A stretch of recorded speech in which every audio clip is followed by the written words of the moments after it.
Hello everyone, welcome to unstoppable. I hope you are doing well. आपने आज तक बहुत सारे वीडियो देखे होंगे। अप्रॉक्सीमेटली आप नहीं भी देखे होंगे तो 10-15 वीडियो तो ज़रूर देखे होंगे कि आप बिगिनर है और बिगिनर से आप अपना सफ़र शुरू करके आईएएस ऑफिसर तक कैसे लेकर के जाएंगे। ठीक है ना? आप किस तरीके से एक यूपीएससी सिविल सर्वेंट जो एग्जामिनेशन होता है उसको कैसे क्रैक करेंगे, इसके रिगार्डिंग आपने बहुत सारे वीडियो देखे होंगे। बट ये वीडियो आपको बहुत ही ज़्यादा डिफरेंट मिलने वाला है, बहुत ही अलग मिलने वाला है। और ये आपके लिए एक ब्लूप्रिंट होने वाला है, आपके सक्सेस के लिए ब्लूप्रिंट होने वाला है, जो आपके यूपीएससी सीएससी की जर्नी को काफ़ी आसान बना देगा। और आपको ये भी बहुत अच्छे से समझ में आने लगेगा कि कहाँ पे कमियाँ आ रही थी और कहाँ पे आपको ज़्यादा जोर देना चाहिए ताकि आप सक्सेस प्राप्त कर सकें। ये वीडियो किन के लिए इम्पोर्टेंट है तो मैं बता देता हूँ। तो जो बिगिनर हैं उनके लिए बहुत इम्पोर्टेंट है, और जो पिछले 1-2 साल से तैयारी कर रहे हैं उनके लिए भी बहुत इम्पोर्टेंट है। जिनका मेंस हो जा रहा है और इंटरव्यू नहीं हो रहा है उनके लिए भी इम्पोर्टेंट है, और जिनका मेंस नहीं हो पा रहा है उनके लिए भी इम्पोर्टेंट है। समझ रहे हैं ना? तो ये हर ग्रुप के लोगों के लिए इम्पोर्टेंट है। यानी कि अगर आप बिगिनर हैं, शुरू करना चाहते हैं तो भी कर सकते हैं, उसका भी ब्लूप्रिंट है। अगर आप प्रीलिम्स एग्जामिनेशन दे रहे हैं, क्रैक नहीं कर पा रहे, तो आपके लिए भी बहुत इम्पोर्टेंट है। दूसरे वो की जो लगातार मेंस एग्जामिनेशन दे रहे हैं, पास नहीं कर पा रहे हैं, उनके लिए भी ब्लूप्रिंट है। और जो मेंस दे रहे हैं, पास कर रहे हैं लेकिन इंटरव्यू क्रैक नहीं कर पा रहे हैं, तो उनके लिए भी ये है। तो ये ब्लूप्रिंट है गाइस, ये सक्सेस का की है, एक चाबी है जो लेकर के आया है अनस्टॉपेबल अकेडमी, जो आप सभी को देने वाला है। तो गाइस शुरू करते हैं इस वीडियो को और देखना शुरू करते हैं। आपको मैं टोटल 11 स्टेप इसमें बताऊंगा। अगर इस 11 स्टेप को आपने एक गिवन टाइम पीरियड तक अगर आप फॉलो अप कर लिया, तो आपको यूपीएससी क्रैक करने से किसी कोई भी नहीं रोक सकता। और अगर हार्ड शब्दों में बोलूँ तो किसी का बाप भी नहीं रोक सकता आपको ये ऑफिसर बनने से। समझ रहे हो ना? ये 11 स्टेप आपको काफ़ी अच्छे से करना पड़ेगा, काफ़ी दिल से करना पड़ेगा, तभी जाकर के ये सफलता प्राप्त की जा सकती है। ठीक है ना? Nothing is impossible. ठीक है ना? जब तक आप किसी काम को नहीं करते हैं, ठीक, तभी तक वो इम्पॉसिबल दिखता है। जैसे ही आप उस काम की शुरुआत कर देते हैं तो वो अपने आप में पॉसिबल हो जाता है। तो विगनर्स के लिए, जो तैयारी कर रहे हैं उनके लिए, सभी के लिए, और इस वीडियो को मैं लेकर के आया हूँ। अगर वीडियो अच्छी लगे तो लाइक ज़रूर कीजिएगा। अब आइए शुरू करते हैं। देखो गाइज, यूपीएससी का सफ़र अब हम शुरू कर रहे हैं और यहाँ से देखना शुरू करेंगे कि आखिर हमें क्या क्या करना है। ठीक है ना?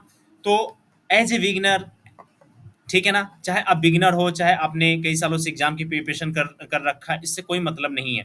इसे मैं आपको समझाता हूँ, इस स्टेजेस को समझाता हूँ।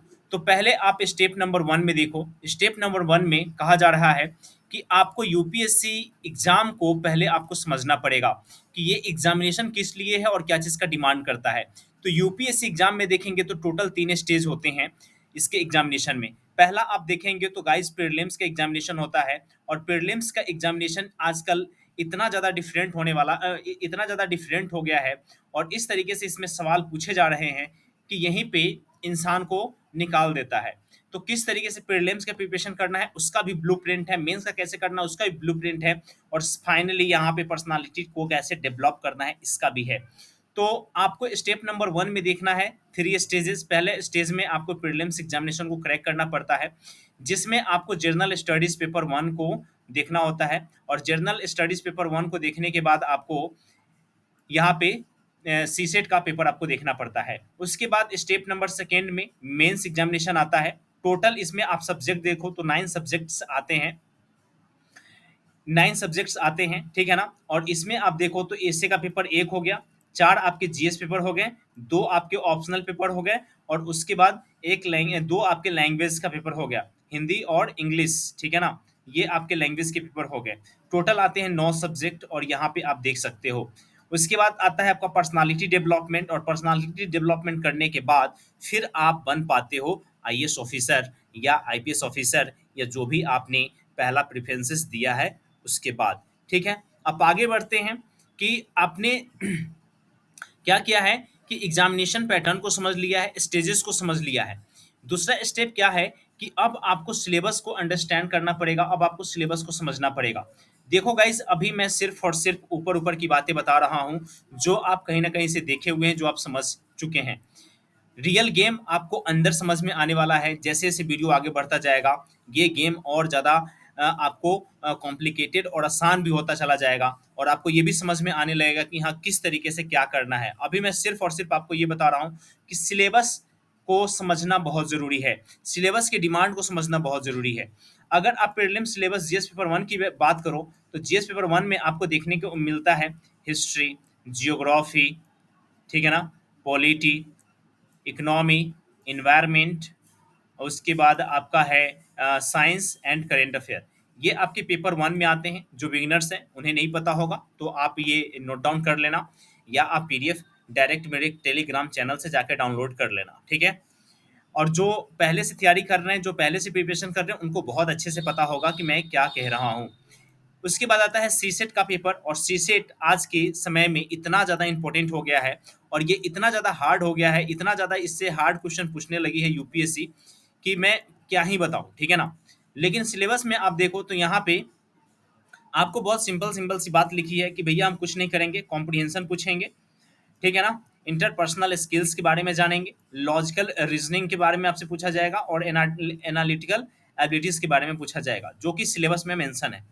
उसके बाद आप फिर से आपको अंडरस्टैंड करना पड़ेगा सिलेबस मेंस का, कि मेंस में क्या क्या चीज़ें हैं। तो मेंस के मटेरियल में देखो मेंस में कौन कौन से माल हैं।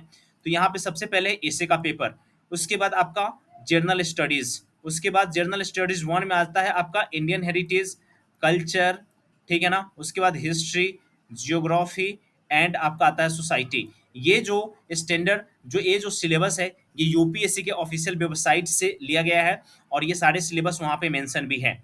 उसके बाद जीएस पेपर सेकेंड में देखो तो आप यहाँ पे गवर्नेंस देख सकते हो, कॉन्स्टिट्यूशन देख सकते हो, पॉलिटी देख सकते हो, सोशल जस्टिस देख सकते हो, और साथ ही इंटरनेशनल रिलेशनशिप भी देख सकते हो।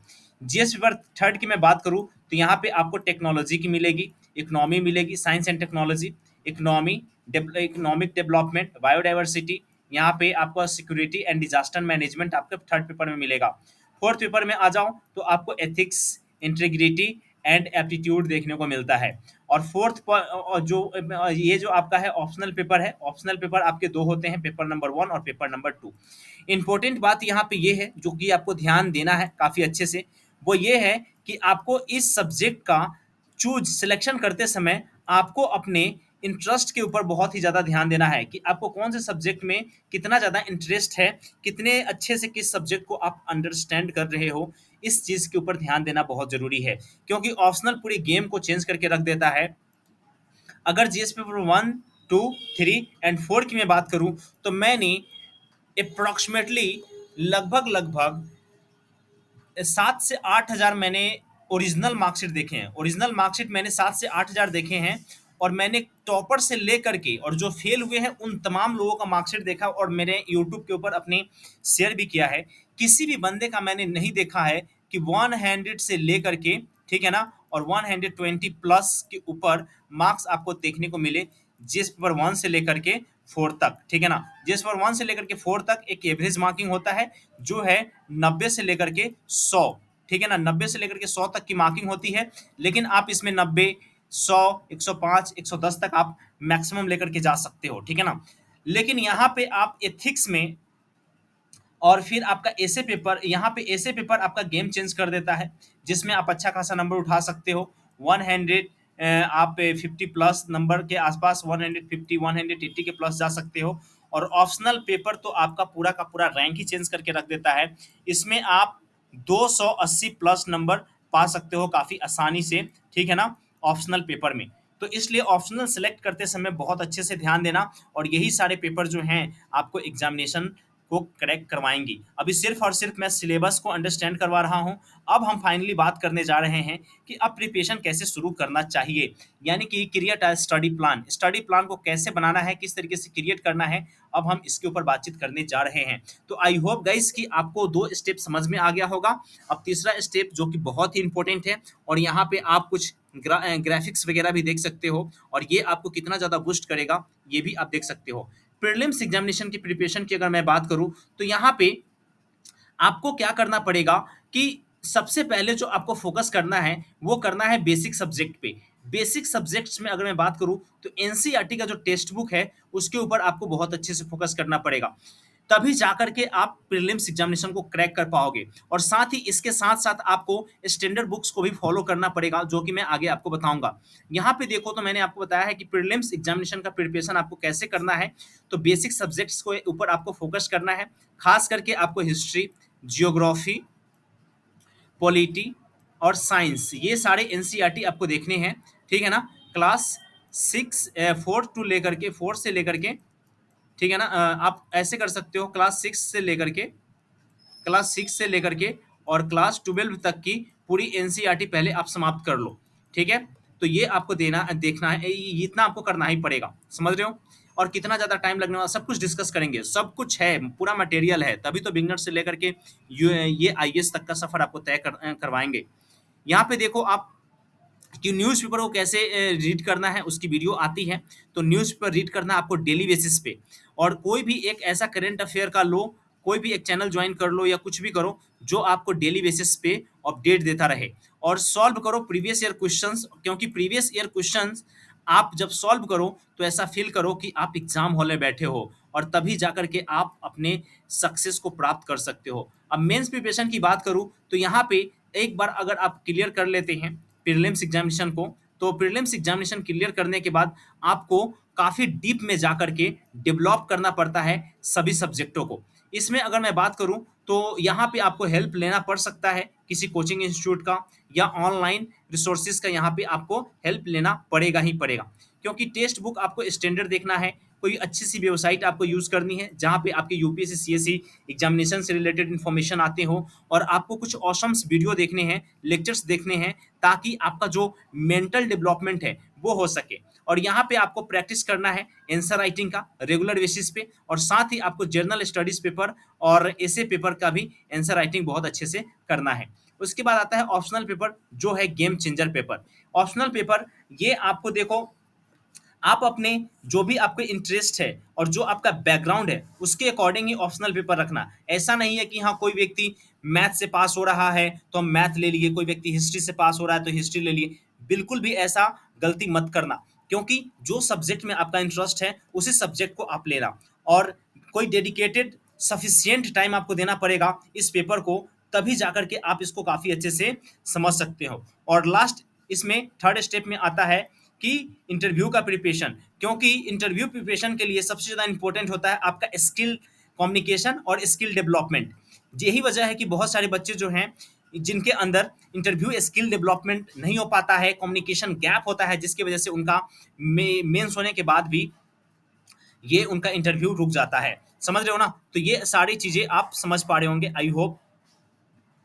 उसके बाद आप टाइम टेबल, टाइम फ्रेम कैसे बनाना है। देखो गाइज, ये पूरे प्रिपरेशन करने के लिए कम से कम आपको 1.5 साल से 2 साल का समय लगेगा, और ये फोकस करना पड़ेगा आपको अपने प्रिपरेशन पे। देखो, और ये टाइम ऐसा नहीं है कि 2 साल, देखो ये ज़्यादा भी लग सकता है और इससे कम भी लग सकता है, क्योंकि पर्सन टू पर्सन ये वेरी करता है, ठीक है ना? और ऑन एन एवरेज कम से कम 1.5 से 2 साल टाइम लगते ही लगते हैं।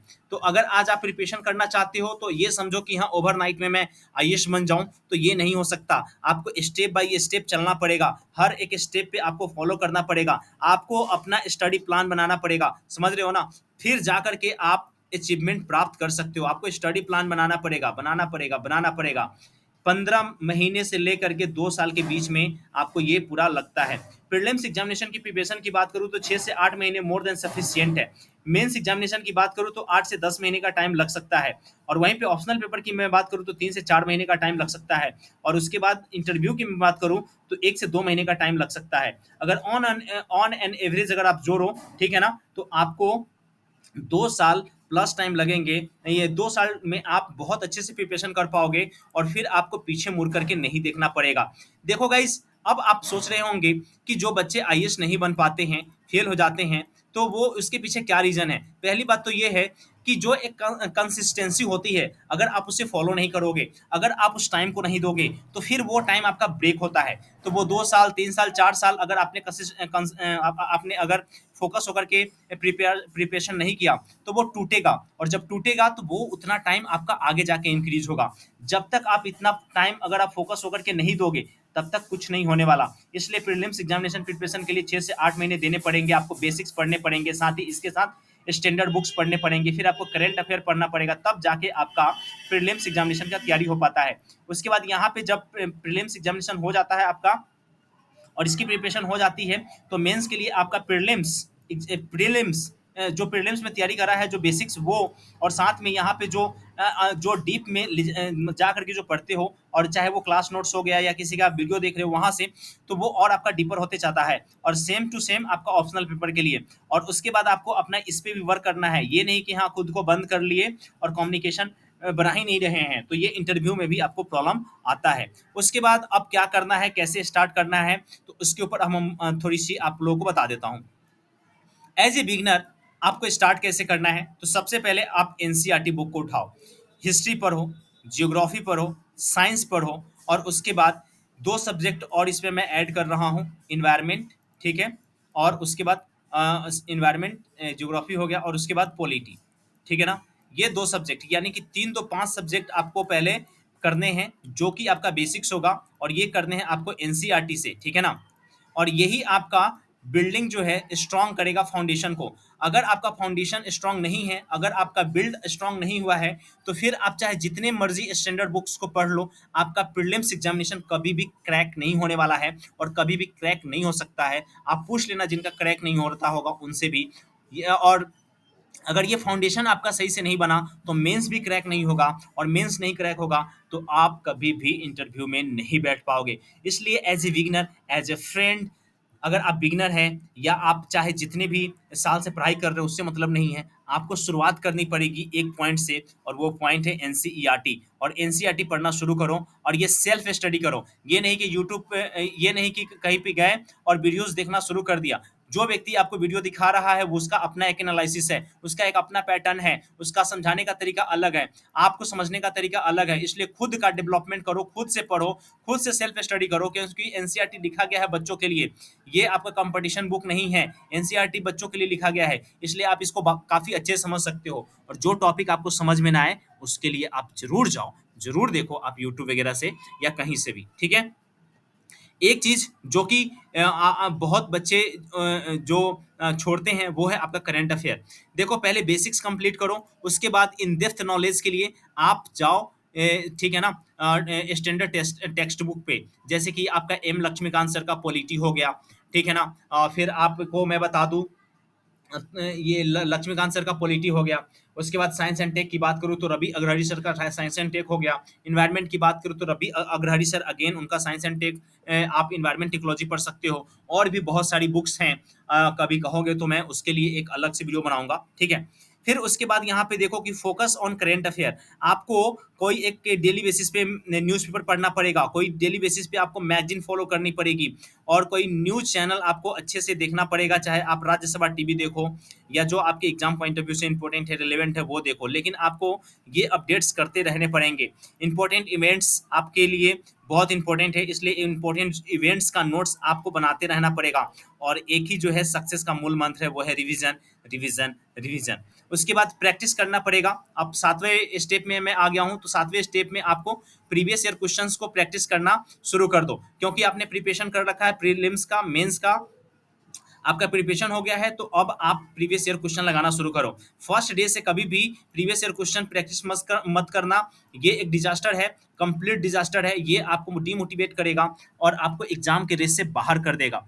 उसके बाद आपको ज्वाइन करना है, कोई अच्छे सा टेस्ट सीरीज ज्वाइन कर लो, या अपने घर पे मंगवाओ, या जो भी है वो करो। टाइम मैनेजमेंट बहुत इंपॉर्टेंट है। टाइम मैनेजमेंट के ऊपर मैं एक सेपरेट वीडियो लाऊंगा, तो उसमें मैं इस पर डिस्कस करूंगा, क्योंकि इस एग्जामिनेशन में सबसे ज़्यादा क्रूशियल है तो ये टाइम मैनेजमेंट है। अगर आपने टाइम मैनेजमेंट अच्छे से नहीं किया, सभी सब्जेक्ट को अच्छे से टाइम नहीं दिया, तो फिर ये बहुत ज़्यादा प्रॉब्लम क्रिएट करता है। सबसे पहले आपको अपने वीकर सब्जेक्ट के ऊपर बहुत ज़्यादा ध्यान देना है, टॉपिक को फाइंड आउट करना है कि कौन सा टॉपिक आपका अच्छा नहीं है, उस पे काम करना है और उसके ऊपर टाइम देना है।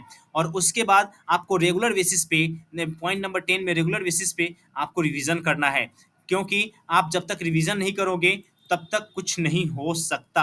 और ये सबसे रिवीजन सबसे क्रूशियल फेज होता है और ये करना बहुत ज़रूरी है।